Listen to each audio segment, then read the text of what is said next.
Hai, gimana nih kabar kalian semua? Udah mau Februari aja, nggak berasa kan? Nah, buat kamu yang mau pilih soshum, entah memang di SMA-nya IPS atau akan linjur, pasti nggak lupa ya dengan salah satu mata pelajaran yang harus dikuasai nih, yaitu sosiologi. Nah, di sosiologi itu pasti banyak nama tokoh gitu ya, teori-teori, lalu contoh kasus sih dalam keseharian. Kalau di teori ini, apakah iya bisa ditemukan dalam kehidupan di sekolah mungkin settingnya gitu ya, atau di restoran, atau mungkin di tetangga gitu. Nah, jadi di video kali ini gue mau ngajak teman-teman ngebahas beberapa soal dari SIMAK UI maupun SIMAK UI kelas internasional. Intinya akan ada 3 tipe soal. Yang pertama pilihan ganda atau MCQ gitu ya, multiple choice biasa, A, B, C, D, E. Jadi kalian hanya pilih satu jawaban aja nih yang betul. Lalu tipe yang kedua, itu ada sebab akibat. Di sini harus cek di pernyataan atas dan pernyataan bawah itu betul atau salah gitu ya. Entah dalam tadi dikaitkan dengan teori atau kalau di contoh keseharian nih kayaknya nggak tepat nih kalau contohnya kayak gini. Nah, di situ teman-teman harus cek itu betul apa salah gitu ya. Lalu kalau atasnya betul, bawahnya betul, nah itu ada PR selanjutnya nih, cek apakah mereka punya hubungan. Jadi kalau A itu betul-betul berhubungan, kalau B betul-betul nggak ada hubungannya, kalau C betul salah, kalau D salah betul, kalau E atas dan bawah keduanya salah ya. Lalu di tipe yang ketiga itu 1, 2, 3, 4. Jadi sekilas tuh dia kayak A, B, C, D, E gitu ya. Bisa satu jawaban betul, 2 atau 3, bahkan bisa semuanya.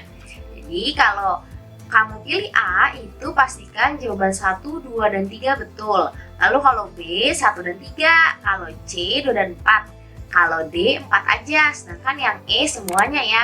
Oke deh, sekarang kita langsung masuk ke soalnya aja yuk. Oke, sekarang kita ke soal yang pertama nih ya. Jadi, kemajemukan bangsa Indonesia ditandai oleh beragamnya suku bangsa. Antara lain suku Minangkabau kan kita tahu ada di Sumatera Barat, lalu Madura ada di Jawa Timur, dan Asmat di Papua. Salah satu faktor yang berkontribusi dalam penciptaan kemajemukan suku bangsa dalam masyarakat Indonesia adalah ini soal ABCDE. Jadi ya tinggal dicari pilihan yang paling tepat aja nih. Ingat nggak? Majemuk itu punya sinonim beragam, diverse. Jadi memang bermacam-macam, beda gitu ya. Yang ini tradisinya apa, yang ini punya alat tradisi seperti apa, yang ini punya makanan adat yang kayak bagaimana gitu ya. Jadi memang unik nih, yang ini bisa apa, yang sana mungkin bisanya yang lain gitu. Nah, Indonesia kan negara kepulauan ya.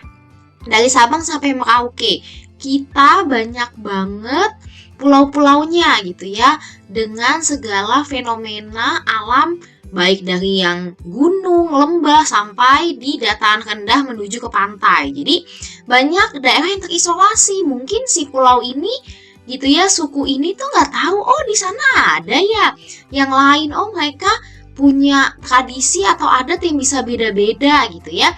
Jadi kemungkinan untuk saling mengenal, lalu adanya tukar budaya, sampai ada interaksi yang intensif itu bisa minim gitu ya. Makanya mereka itu akan fokus ke tradisinya masing-masing. Kalau kita yang tinggal di ibu kota mungkin lebih toleransi atau ya setidaknya tahu, oh iya ya kalau orang suku ini gaya berbicara seperti apa gitu. Tapi kalau mereka yang benar-benar tinggal di daerah asalnya udah pasti sangat kuat dan percaya dan menjalankan segala ritual atau tradisinya gitu. Jadi di nomor yang pertama ini jawaban yang tepat adalah yang B ya, faktor geografis wilayah kepulauan. Lanjut di nomor 2 masih SIMAK UI reguler atau paralel atau vokasi, yang dalam arti pasti soalnya dalam bahasa Indonesia ya. Ini tipe soal yang pilihan ganda, jadi teman-teman cari satu jawaban yang betul aja nih gitu. Praktik penggandaan uang masih diminati oleh masyarakat yang percaya pada kekuatan supranatural.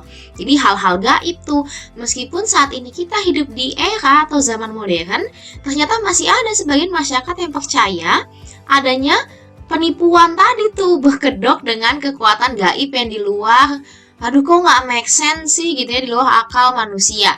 Dalam konsep Auguste Comte yang percaya terhadap kekuatan gaib itu ada di tahapan yang bersifat apa sih? Sosiologi itu lahir di Prancis karena adanya revolusi, membuat pandangan itu tuh jadi berubah gitu ya. Di situ gue kasih ada tanda minus gitu ya, atau peran agamanya itu dikurangkan. Agama bukan sebagai penekan, agama itu ada di level yang sama gitu ya, dia berarti diferensiasi sosial. Nah dulu agama ini nih kayak terlalu ikut campur di seluruh sektor kehidupan, sampai ada yang sangat percaya sama kayak suatu ibadah gitu ya, dia melakukan nih, ya memang bagus kan gitu, tapi jadinya nggak logik gitu ya, lupa, oh iya kalau gue mau ini kan tujuannya apa, berarti gue harus melakukan yang sesuai dengan kenyataan gitu ya. Jadi manusia waktu itu tuh percaya banget sama hal yang di luar nalar, entah itu agama maupun voodoo atau setan gitu ya dan sebagainya. Dan revolusi Prancis ini mengajarkan ayo dong lebih pola pikirnya dipakai, pengetahuan dan teori-teori pengetahuan. Makanya ada 3 tahapan perkembangan pemikiran manusia. Di soal nomor 2 ini yang tepat yang teologis atau teologi gitu ya. Jadi mereka masih percaya sama hal-hal yang supranatural tadi dan kurang pakai otak logiknya. Di tahapan kedua itu metafisik. Jadi dia setengah-setengah gitu ya. Satu sisi gue udah tahu gue harus apa dan mencapainya gimana, tapi mereka masih ya kekuburan lah, masih percaya sama ya mistis-mistis gitu. Dan di tahapan yang ketiga atau positif ini, positivistik gitu ya, boleh disebut juga, kita ya zaman-zaman sekarang ini gitu kan yang masa sih yakin lo diginiin, coba buktinya mana dari hasil medis, atau kayaknya nggak mungkin deh, masa sih bisa berakibat kayak gitu, emang sebabnya make sense ya. Nah jadi di tahapan inilah lebih dipakai pengetahuan, akal logis gitu ya, yang benar-benar bisa dipertanggungjawabkan sesuai nalar pikiran. Jadi di nomor 2 jawaban yang tepat yang B ya, teologis. Kita lanjut lagi ke soal nomor 3. Ini soal tipe sebab akibat. Jadi agak unik gitu ya buat teman-teman yang mungkin di SMA belum terbiasa dengan soal ini. Jadi dia akan ada 2 statement, atas dan bawah. Kita harus cek apakah betul, salah, atau kalau udah pasti atas dan bawah betul, kita harus lihat nih mereka berhubungan atau tidak gitu ya. Yang atas, suatu perubahan sosial umumnya akan menimbulkan pro dan kontra di kalangan masyarakat. Ya mau perubahan itu baik gitu ya, kayak misalkan teknologi gitu ya, atau cashless yang emang kalau dipikir sih lebih mempermudah hidup gitu ya, kayaknya sih enak-enak aja, tapi tetap ada aja kan ya pihak yang kayak menentang atau mungkin negative thinking atau nggak suka gitu ya, bahkan sampai menolak. Jadi wajar nih, yang namanya perubahan kan pastinya anti mainstream, dia beda dari sebelumnya gitu. Selalu akan ada inovasi yang mungkin didukung ataupun tidak diterima. Jadi yang atas betul ya, sebab salah satu karakteristik perubahan sosial adalah bersifat kontroversial. Kontroversial berasal dari kata ya kontro kan, kayak wah nih kontroversi nih, ada yang beda gitu kan, kayak what, apaan tuh gitu ya. Cukup mengagetkan masyarakat secara ramai maupun individu. Jadi kayak awal tuh dianggap nggak wajar, ini kok apaan sih gitu ya. Jadi yang atas betul, yang bawah juga betul, dan mereka saling berhubungan karena sebab akibat gitu ya. Kan tadi dibilang salah satu karakteristiknya itu memang cukup mengagetkan atau kontroversial kan, karena anti mainstream. Maka dari itu yang namanya suatu perubahan sosial ya pastinya akan menimbulkan pro alias mendukung maupun kontra yang sepertinya kurang bisa menerima dulu nih, apaan sih nih perubahan. Oke deh, berarti di soal nomor 3 jawabannya yang A ya. Next kita ke nomor 4. Ini tipe soal 1, 2, 3, 4 dan ayo coba dibaca, soalnya kan bahasa Inggris ya. Jadi ini simak khusus kelas internasional. Social science, ya salah satunya ada sih sosiologi. Cara menjawabnya adalah kita harus lihat nih dari option 1 sampai 4 mana aja yang betul. Kita baca dulu ya, soalnya ya dalam kehidupan namanya manusia itu kan selalu ada atau terikat dengan lembaga atau institusi, baik itu formal maupun informal di dalam hidupnya selagi dia masih hidup gitu ya, dari awal sampai meninggal ya selalu akan ada gitu. Terus ditanya nih, apa sih peranan atau tugas atau wewenang dari sebuah institusi? Institusi itu banyak ya, kayak institusi atau lembaga pendidikan. Pasti kan kita dikasih tahu ya, oh di sekolah punya tata tertib ABC, nanti kalau salah atau nakal kan akan kena skorsing atau diomelin. Kalau anaknya baik biasanya kan disanjung gitu ya. Lalu kita ke Alfamart gitu ya, atau kita ke restoran, itu kan ada banyak tata cara yang beda-beda gitu. Ada yang kayak bayar dulu baru kita boleh makan, ada yang justru kita makan dulu nanti baru minta bilnya gitu ya. Yang intinya kalau kita patuh sama aturan itu ya kita nggak akan dianggap aneh atau diomelin atau kena punishment. Dan kalau kita mematuhi ya nggak akan ada yang marahin dan kita bisa mendapatkan sanjungan atau reward gitu ya. Jadi optionnya mana aja nih yang betul? 1, betul ya, harus ayo nih bikin kayak norma atau peraturan yang sebaiknya bisa menjadi contoh atau pedoman para anggotanya. Lalu yang kedua, tadi memberikan nih pemahaman, kayaknya lo harusnya sebaiknya begini gitu ya. Jangan sampai kayak di antara anggota kelompok malah ada hal-hal yang menimbulkan konflik atau bikin gak enak gitu.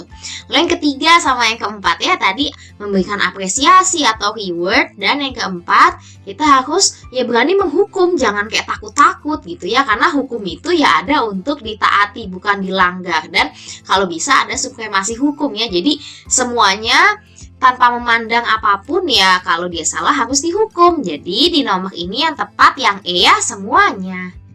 Kita lanjut lagi ke soal SIMAK UI yang Bahasa Indonesia ya, berarti SIMAK UI yang reguler, yang paralel, dan vokasi. Ini tipe soal yang 1, 2, 3, 4. Intinya tetap sama tadi cara jawabnya ya. Kalau A itu 1, 2, 3 benar, B itu 1, 3, C 2, 4, yang D 4, dan yang E itu semua pilihan betul.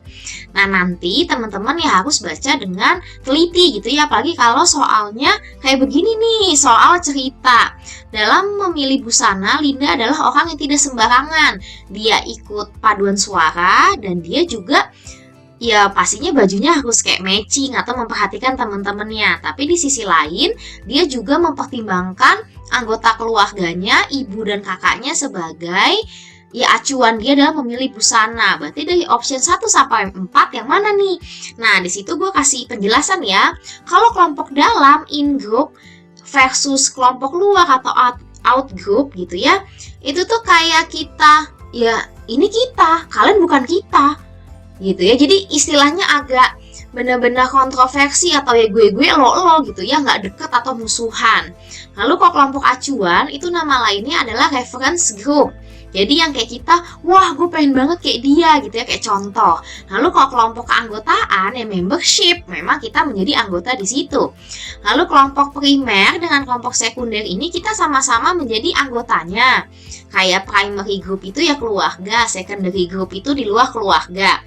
Kayak mungkin teman di ekskul gitu ya, nanti teman kuliah gitu. Tapi ya secara intimnya gitu ya, dekat komunikasinya ya si primary group begitu. Lalu di option itu ada istilah anticipatory socialization.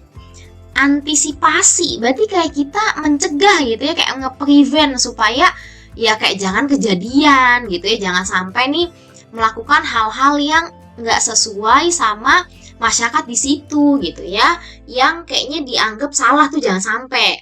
Berarti untuk kasus atau cerita hidupnya Linda tadi yang dia menjadikan teman di padusnya itu lalu keluarganya juga menjadi acuan, berarti yang tepat itu hanya 1 dan 3 ya.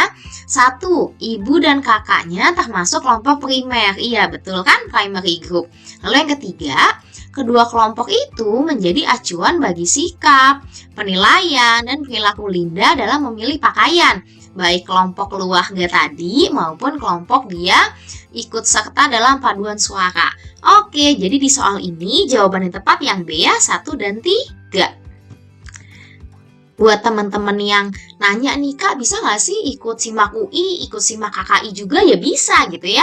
Pastikan kayak biayanya itu memang teman-teman sesuai gitu ya. Nanti dikonsultasikan dengan orang tua. Lalu kalau nanti pilih social science ya ketemu sama si sosiologi ini ya. Kita lanjut ke tipe soal yang sebab akibat.